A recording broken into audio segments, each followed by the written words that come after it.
Meg returned home the next day with the circus. "Good riddance," muttered Sir Aled greeting.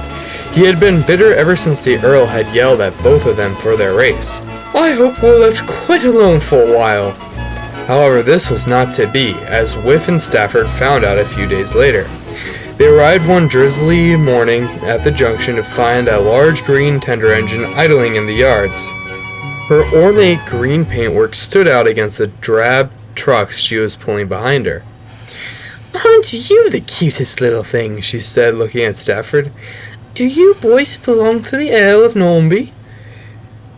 Yes, I'm Whiff, and this is Stafford," Whiff introduced. "Well, I'm Alice. I'm pleased to be working alongside you."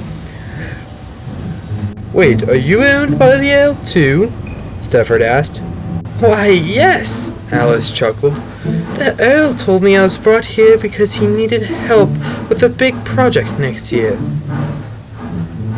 "What project? We didn't hear about a project." "Oh, I don't know the details. He said he had to get it approved first," she said uninterestedly. "My first job is to get coal from a coal mine. The Earl said it's very important." Alice finished smugly. "Lily won't like that. The coal run's her job." "Well, I'm sure we'll be in better hands with me." "Do you even know where the coal mine is?" Stafford inquired. "I'm sure I can find it. Good day." And Alice sidled away. "This should be interesting when Lily finds out," Stafford remarked. Sure enough, about 15 minutes later, Whiff was getting ready to depart when Lily came into the station looking rather flustered. "I can't believe the Earl moved the coal run up. He should have known I'd never be able to depart in time," she complained. "I hope you didn't rush. It's already gone," said Stafford. "Gone?" Lily said blankly. "Who took it?" "That new engine, Alice." "Well," Lily huffed, "that will be the last time. The coal run's my job." Whiff and Stafford exchanged a look. They knew Lily too well to say any more.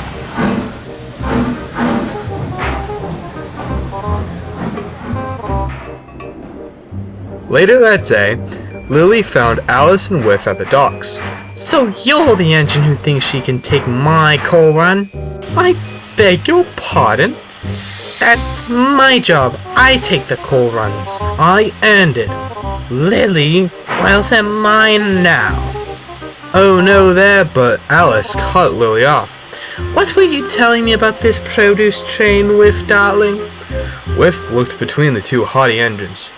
"Oh, well, this run goes straight to the mainland. It's only about twice a week, and it brings up all the farm produce to be sheltered there. Just make sure to stop at the junction to pick up some more trucks." "Oh, I will. I never have issues." She looked meaningfully at Lily and then snorted off.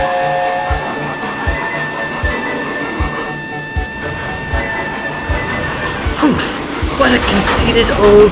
She's quite nice, actually," said Whiff quietly. "Oh, please, she's just being condescending," Lily retorted. Whiff just frowned and continued his shunting.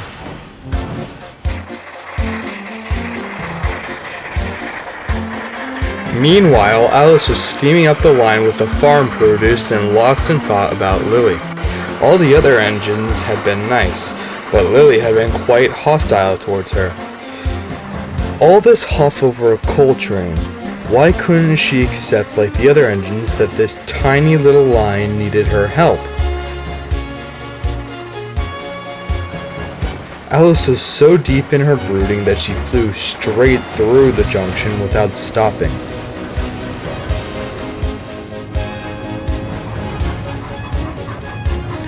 When she arrived a full 20 minutes early at the big station on the mainland, the yard manager glanced up and down her train. "You're missing half your trucks," he exclaimed. "Did you stop at the junction?" Oh, you better go back and fetch them." Alice quickly left the yards again, without alerting the signalman first. She hurried down the line without a thought except preserving her image on this new line. Later, the Earl was called to the scene at the yards at the junction, escorted by Lily. She laughed when she saw Alice. Henry the Green Engine was yelling at her. "Be following the main line, what cheek! I told you, you big green lug, I was getting the rest of my train.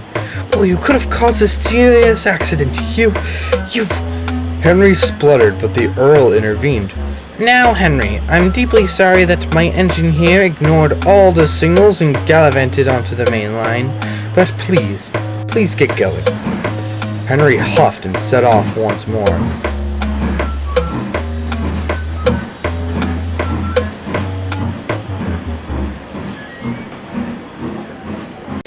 "Sir, please, I was going back to get my trunks from the junction. Why didn't you get them earlier when you came through? We've told you all about it." "I forgot," Alice said, glaring at Lily. "But I didn't mean to cause any confusion, sir." "I see. Well, I'll let this slide this one time, but I want no further incidents. Do you understand me? It's only your first day."